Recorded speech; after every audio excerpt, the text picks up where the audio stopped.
Venha a mim o vosso amor e viverei. Salmo 118. Um bom dia.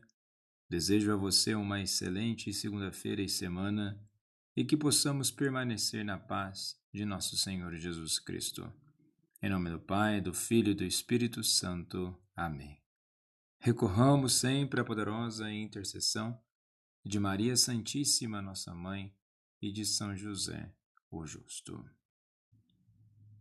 Na primeira leitura de hoje da carta de São Tiago, capítulo 1, dos versículos 1 a 11, inicia-se com uma saudação simples, mas profundamente pastoral. O autor se apresenta como servo, não reivindica títulos, mas submissão. E a tradição identifica o autor como Tiago, irmão do Senhor, líder da igreja de Jerusalém, alguém marcado pela sobriedade espiritual e pela coerência entre fé e vida. Logo no início, ele surpreende.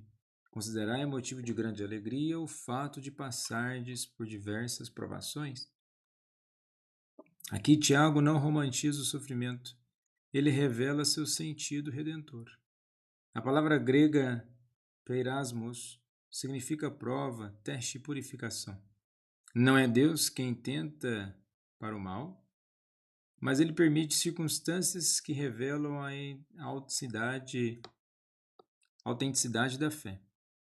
A provação purifica a fé, revela motivações, desinstala falsas seguranças e produz perseverança, uma firmeza sob pressão. Nos dias atuais, vivemos uma geração que evita o sofrimento a qualquer custo. A cultura do imediato não suporta a espera, a frustração ou silêncio. Porém, a fé bíblica amadurece no tempo da tensão. Sem prova não há maturidade. Sem maturidade não há plenitude espiritual. E Tiago afirma: a perseverança deve levar a uma obra perfeita, para que sejais perfeitos e completos, sem faltar em nada. A palavra perfeito, telios, não significa impecável, mas íntegro, maduro, inteiro.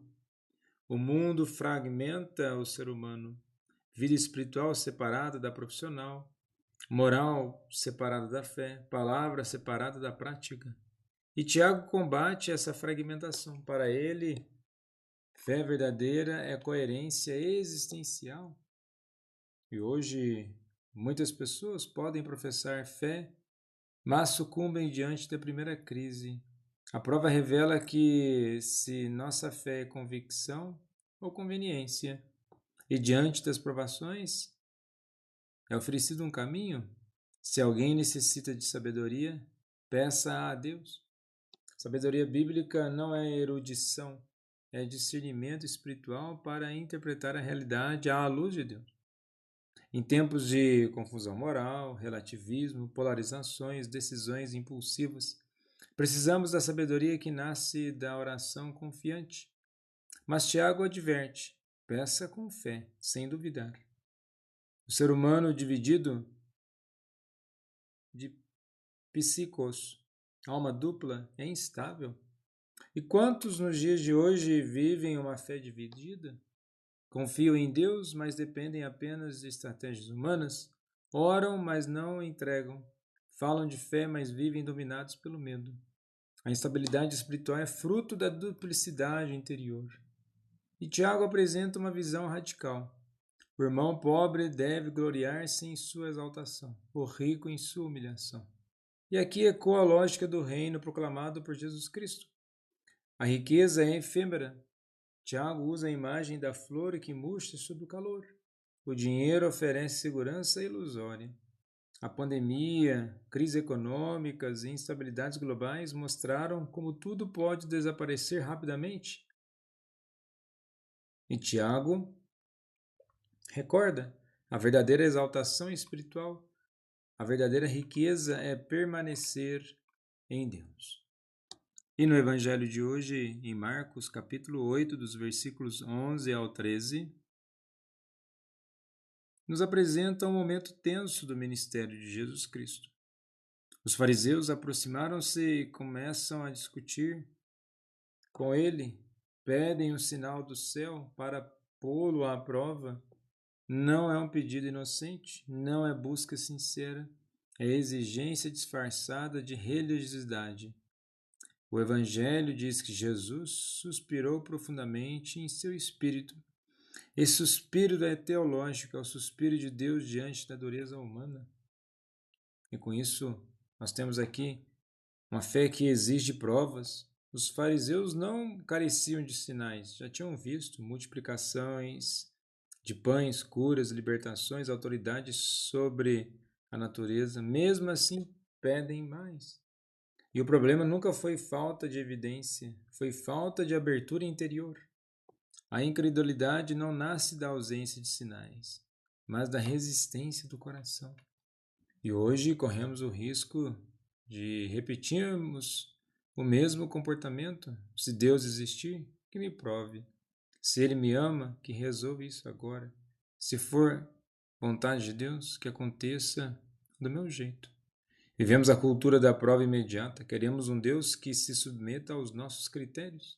Mas Deus não se transforma em espetáculo para satisfazer curiosidade religiosa. E Jesus responde, de forma surpreendente: nenhum sinal será dado a essa geração. E entra novamente no barco. Esse gesto é forte. Ele não argumenta longamente, não insiste, não tenta convencer. Há momentos em que Deus responde com silêncio. O silêncio não é ausência, é juízo pedagógico. Quando o coração se fecha, o milagre não produz fé, produz apenas fascinação momentânea. O problema não é a falta de manifestação divina, é a incapacidade de reconhecer o que já foi revelado. E a expressão esta geração é crítica. No contexto bíblico, indica um povo que vê e não compreende. E hoje vivemos uma geração saturada de informação, mas vazia de discernimento. Vemos sinais da natureza, vidas transformadas, testemunhos, a força da palavra, e ainda pedimos mais provas. Queremos milagres, mas rejeitamos conversão. Queremos a intervenção divina, mas não transformação interior. A fé nasce da multiplicidade de sinais, nasce da escuta humilde. E o suspiro de Jesus ecoa na história. Ele suspira diante da indiferença espiritual, diante da fé superficial, diante da religiosidade vazia e diante do cristianismo cultural sem compromisso.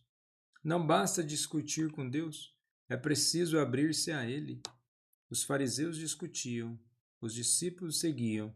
A diferença não estava na inteligência, mas na disposição interior. Jesus, manso e humilde de coração, fazei o nosso coração semelhante ao vosso.